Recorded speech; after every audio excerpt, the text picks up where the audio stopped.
Sometimes stories discover us in the most forgotten corners of the earth. Among the overgrown slag heaps of an abandoned quarry, I met a sentinel dog whose sole treasure was a battered miner's helmet. Loyalty, stitched with coal dust and rain, proved stronger than time. This is what I saw.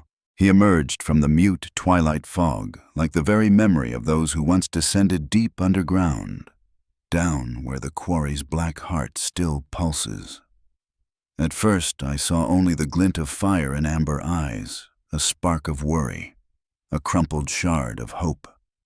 The dog stood on the brink of the abandoned pit, staring into the depths as if still waiting for a familiar figure in work overalls to rise from the murk and call out in a warm, everyday voice, "Time to go home, buddy."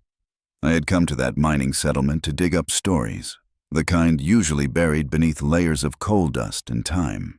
Instead, I found him, a black dog with a scar across his chest and rusty markings, as if singed by stray sparks. The locals called him Helmet.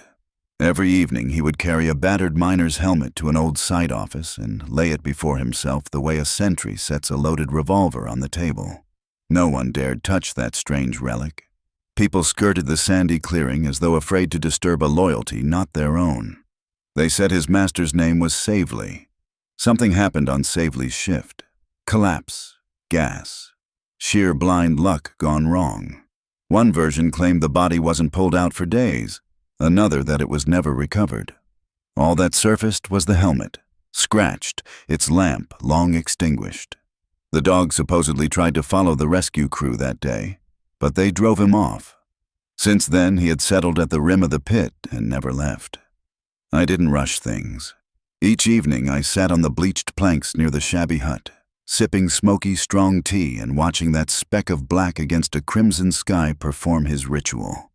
He'd pick up the helmet, pace the quarry as though checking the perimeter, then curl beside an old winch, resting his head on the aluminum rail, utterly still, as if listening for footsteps the earth might echo back. I had to approach him as softly as he'd made the quarry his cradle. I began bringing water, moving the bowl a little closer to his post each day. He watched, but never drank until I'd gone. On the 5th night, I heard the bowl clink against stone. He was drinking, though trust still held its distance. The turning point came with a sudden summer downpour. Clay turned slick and heavy, the quarry filled with murky water. I saw the helmet slip from his jaws, rolling down the soaked edge toward swirling gray waves. The dog lunged after it. His paws sank. The ground gave way. I lunged too, barely catching his scruff. We both dropped to our knees, wind knifing through us, and he, choking on rain, still clenched that helmet as if it were life itself. For the first time, he lifted his eyes to mine. So close I saw an unsung grief there, and a stubborn, unbreakable faith. I understood then. He wasn't guarding an object.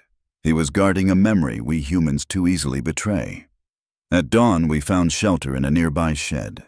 The dog shivered but never let go of his treasure. I didn't take it, only shrugged off my jacket and slid it beneath his head so the helmet lay on something soft.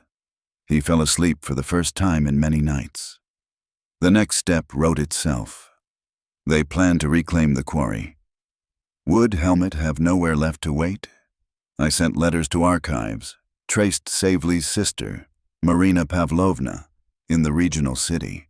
She'd never heard about the dog. When I sent a photo, she wept. That helmet. He always said he'd call his red mutt home once he quit the mine.